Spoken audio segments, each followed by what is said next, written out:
Hello, this is Laura Madaras. Today I'd like to talk to you about a lot of major problems at many kill shelters, especially in the Southern California area. I'm going to give you examples of the problems that owners and rescue groups are having, and the main reason why a lot of these poor pets come into the shelters, suffer, sometimes get sick, and then are signed off and put to sleep. I have been working with one of those shelters for over a decade. I started as a donor for haircuts because I realized that if Cocker Spaniels got haircuts, they didn't die because they looked great. Everybody wanted to adopt them.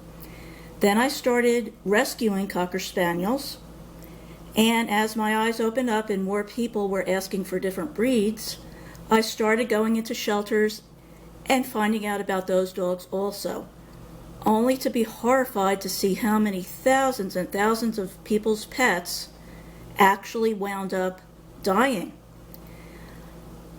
A huge problem is that pets are coming into shelters without being fixed and without any kind of identification so that their owners can find them. Now, there is a website called petharbor.com. That's petharbor.com.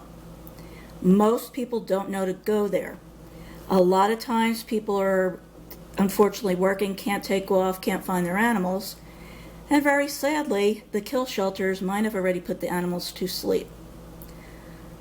What I had suggested at this particular shelter where I was working was I started this myself, saw that it was successful, and then documented in 3 individual audit reports to the shelter. Now keep in mind that most of these facilities are funded by taxpayer money. People believe that the shelters are actually sheltering their animals. In reality, a lot is going on behind the scenes that residents are not aware of. For instance, if an animal comes in, the shelter is supposed to scan them for a microchip. Now, most people don't even know what that is. A lot of people refuse to put ID tags or microchips on their pets, and that is unfortunately a very, very bad thing. It is a way to get your animal back to you. Most animals are coming into the shelters, particularly lately, increase over the last year or so, with collars. It makes absolutely no sense to not have a tag that you could purchase at a shelter or a pet store for only a few dollars to get your pet home. People who only have their dogs or their cats microchipped also need to think about that, because if somebody finds your animal on the street, they don't have the gas, the time, or the money to go to a shelter, and most people don't know to do that, or a vet clinic to have that animal scanned. If your animal is wearing a collar, put the tag on. If your animal should wind up in a shelter, here's what you're looking at. That animal will not be released back to you unless they are fixed, and you pay for the following: shots, because they don't know if your dog or your cat has had any kind of 5-in-1 distemper, parvo, or leukemia test done. 2, a daily boarding fee every day that your animal is in that shelter.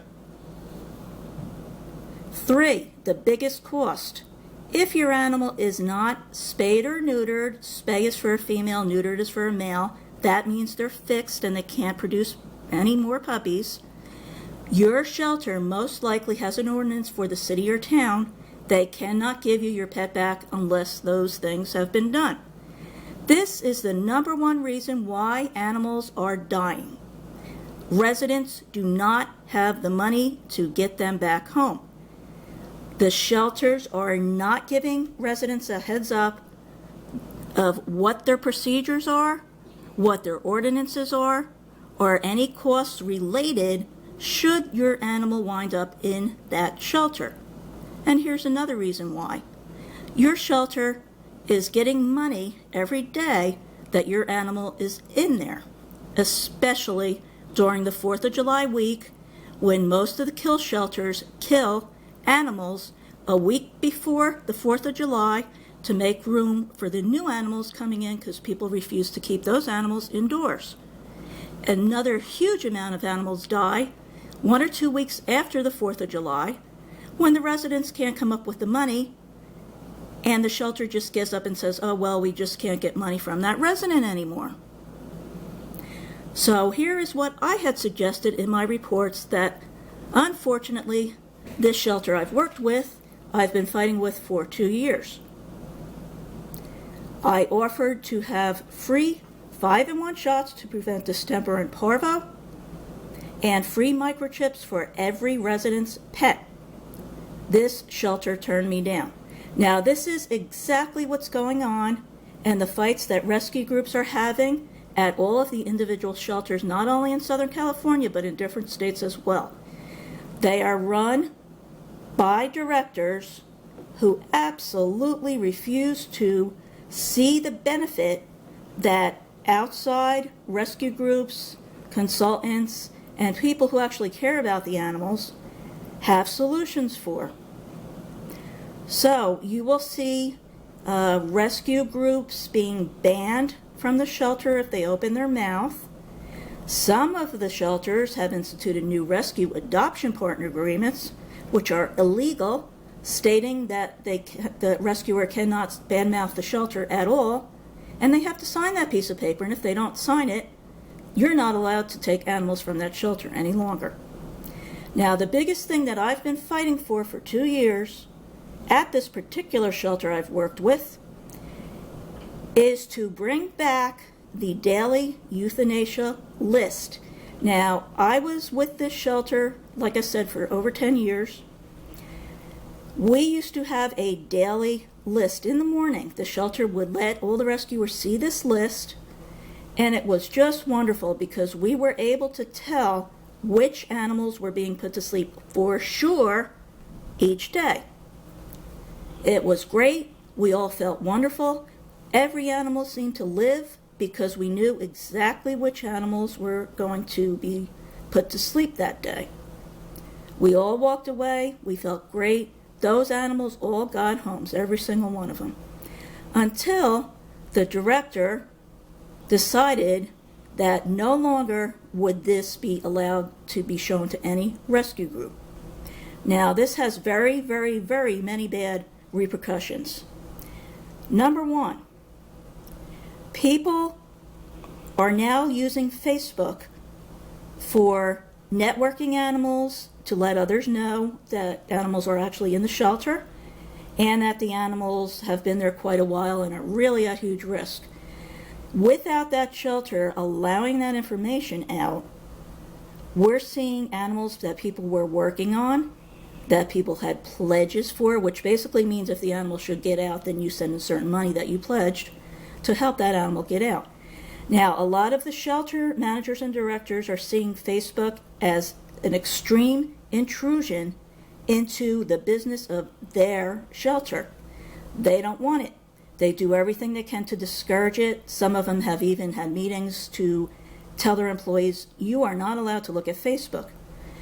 What that has caused is people who were networking, who don't know the individual policies of the shelters, because they are all different, don't realize till after that animal is dead that they had a specific rule that you had to follow. A lot of the shelters aren't answering their phones when they're euthanizing animals so that the rescuers can't get them the last second. A lot of rescue groups aren't getting answers back on email. And all the shelters are talking to each other, trying to find more and more ways to actually bully rescuers. This is not what residents need. If believe me, I worked there. I paid for a lot of these residents to have their animals get out of the shelter because I knew they were going to die. And it was mainly that the residents couldn't afford the spay or neuter costs. I made many suggestions at this particular shelter how to do it. I did it myself. I went into huge debt saving a lot of these different dogs. I focused on the dogs. The shelters are all alike. They're basically run like a business. Therefore, anybody who challenges them goes to city council members, goes to the supervisory board, has their hands full because they're trying to discredit anybody who's trying to get in their way.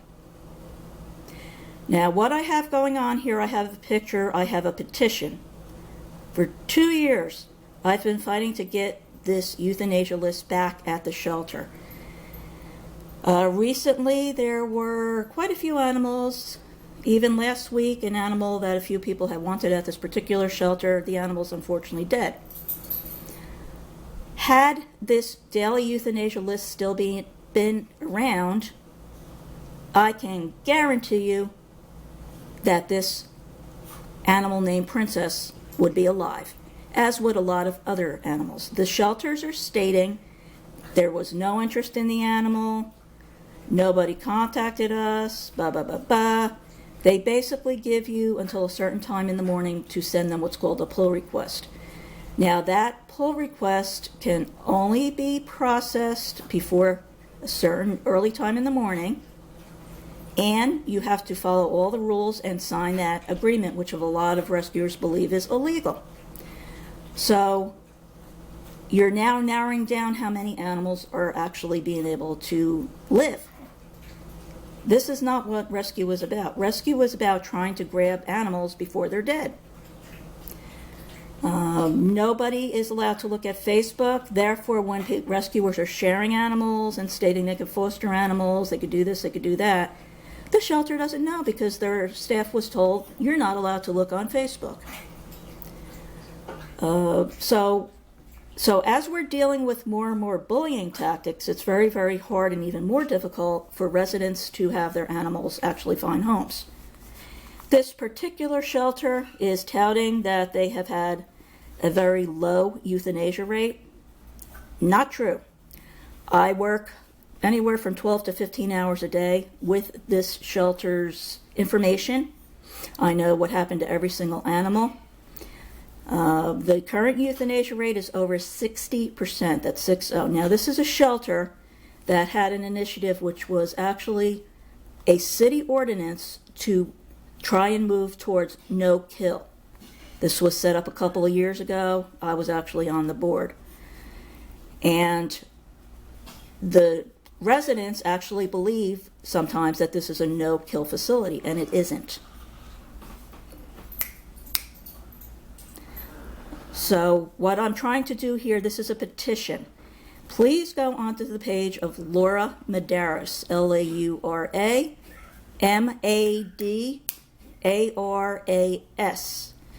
Click on the picture of this dog. It will bring up my petition. My petition has several different very specific items in it, and you'll want to read through it, get a better understanding, because almost all kill shelters are the same. Thank you.